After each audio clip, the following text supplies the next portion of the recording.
Sir আমি কি ভেতরে আসতে পারি? অবশ্যই আসতে পারিস। স্যার আমি কি বসতে পারি? অবশ্যই বসতে পারিস। Thank you sir. তোর নাম ঘটিন্দর গুড়চাটে, তাই না? কি করে জানলেন স্যার?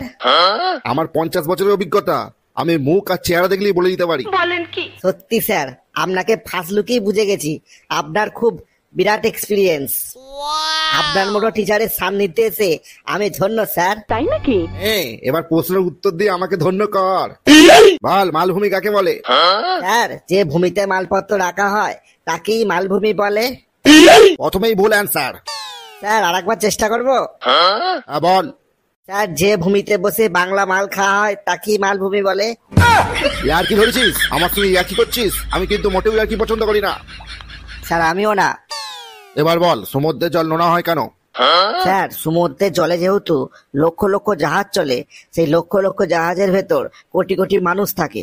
সেই সমস্ত মানুষেরা জাহাজের ভেতর পেচ্ছাপ করে, সেই পেচ্ছাপের জল সমুদ্রেতে গিয়ে বসে, তাই জন্য সমুদ্রের জল নোনতা স্যার। তোকে মেরে তোর আমি পেচ্ছাপ বার করে দেবো কিন্তু। কি সাংঘাতিক অ্যান্সার রে বাবা। এই এই বেরোতো এখান থেকে, তুই ফেল। স্যার আরেকবার চেষ্টা করে দেখবো? হ্যাঁ বল। স্যার সমুদ্রের জলে তো বিভিন্ন রকম প্রাণী থাকে, হাঙর, মাছ, সাপ, এরা সব তো টয়লেট করে, তাই জন্য সমুদ্রের জল নোনতা স্যার। এই দূর হয়ে যায় ইন্টারভিউ রুম থেকে, তুই ফেল। স্যার ফেল করতে করতে বুড়ো হয়ে যাব, কিছু নম্বর অন্তত দিন যাতে পাস করতে পারি। এরকম উল্টো পাল্টা অ্যান্সার দিবি আর আমি তোকে নাম্বার দেবো, তাই না? মকের মুলুক পেয়েছিস? হ্যাঁ, তুই কি আমাকে বোকা পেয়েছিস? তুই বেরো এখান থেকে। স্যার বাংলা থেকে ধরুন, দেখুন ঠিক পারবো। বেশ, বাংলা থেকেই ধরছি। বল, সমাজ কাকে বলে? স্যার 100টা মাছকে একসঙ্গে জুড়লে একসাথে 100 মাছ বলে। আর মানে কি বলতে যাচ্ছিস তুই? স্যার হিন্দিতে 100 মানে 100 মানে 100, আর মাছ মানে মাছ মানে 100 মাছ। তুই আমাকে রাখাস না, আমার হাতে প্রচন্ড ব্যথা, তাই আমি মারতে পারবো না। তুই চুপচাপ এখান থেকে বেরিয়ে যা। স্যার কিছু নাম্বার অন্তত দিন, বোঝার চেষ্টা করুন একটু স্যার। স্যার কিছু কোশ্চেন ধরুন স্যার, সহজ দেখে প্লিজ স্যার। ঠিক আছে, তুই কচ্ছপ আর খরগোশের গল্পটা শোনা। স্যার বহুকাল আগের কথা, একদম বহু বহু বহু বহুকাল আগের কথা, মানে স্যার একদম বহুকাল আগের কথা। তারপর কি বল? স্যার বহু বহু বহু মানে স্যার বহু বহু বহুকাল আগের কথা। আমি বুঝে গেছি, তারপর কি তুই বল। স্যার বহু বহু বহুকাল আগের কথা, একটা জঙ্গলে একটা খরগোশ আর একটা কচ্ছপ একসাথে বাস করত। তাদের মধ্যে খুব খুব মানে স্যার খুব মানে স্যার ভীষণ বন্ধুত্ব ছিল, মানে স্যার ভীষণ ভীষণ ভীষণ বন্ধুত্ব ছিল একদম স্যার। তারা জিগরি দোস্ত ছিল, কিন্তু স্যার দুঃখের বিষয় তারা একসাথেই এই পৃথিবী ছেড়ে চলে গেছে। কোথায় চলে গেছে? স্যার আমার পেটে চলে গেছে। মানে কি বলতে চাইছিস? মানে স্যার বলতে চাইছি যেহেতু ওরা আমার পেটে চলে গেছে, তারা আর বেঁচে নেই, ফালতু তাদের মৃত্যু আত্মাকে দেখে এখানে আলোচনা করে লাভও নেই স্যার। তাদের আত্মাকে দুঃখ দিয়ে কি হবে স্যার?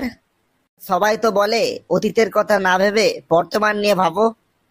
আজকে আমার মনে হচ্ছে আমার হাতে ব্যথা নেই, তোর পিঠে গুম গুম করে মারি। যা ভাগ এখান থেকে, তোকে 1 নাম্বারও দেবো না। স্যার এমন করবেন না স্যার, কিছু নাম্বার অন্তত দিন। তোর লজ্জা করে না? তোর লজ্জা করে না? একটা উত্তর দিতে পারছি না, তোকে নাম্বার দেবো? স্যার সহজ দেখে অঙ্কর একটা কোশ্চেন ধরুন স্যার, অঙ্ক আমি ভালো পারি স্যার। তাই নাকি? ঠিক আছে, তোকে অঙ্ক থেকে কোশ্চেন ধরছে। বলতো, তুই বাজারে গেলি, বাজারে গিয়ে দেখলি রুই মাছ 150 টাকা কিলো, তোর মা বললো 250 গ্রাম রুই মাছ আনতে, তাহলে তোকে কত টাকা দিতে হবে মাছলাকে? স্যার আমার মা কোনোদিন 250 মাছ বলবে না, আমার মা 1 কেজি মাছই আনতে বলবে। তাই জন্য স্যার আমি 150 টাকা দিয়ে 1 কেজি মাছই নিয়ে আসবো।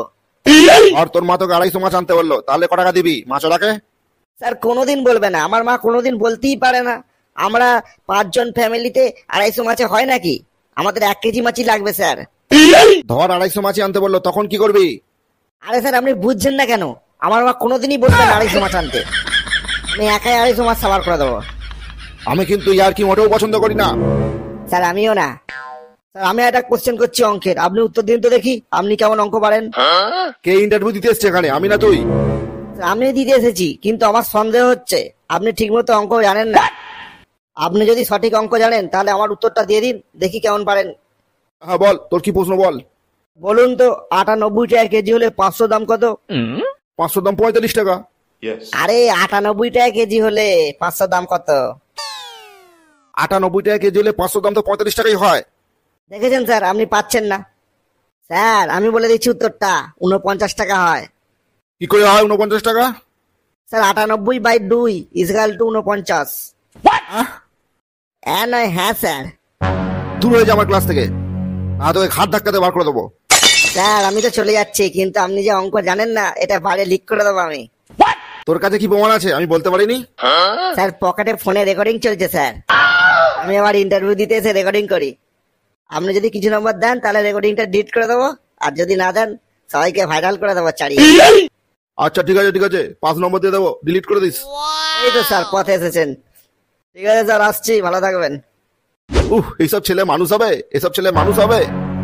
কার মুখ দিকে আজকে ইন্টারভিউ নিতে এসেছি, আমার মাথা পুরো খারাপ করে দিল। বাড়িতে গিয়ে একটা প্যারাসিটামল খেতে হবে, মাথা টন টন করছে ইন্টারভিউ নিয়ে। এই প্যাকাটির মতো ছেলে আমার মাথা ঘুরিয়ে দিল একদম।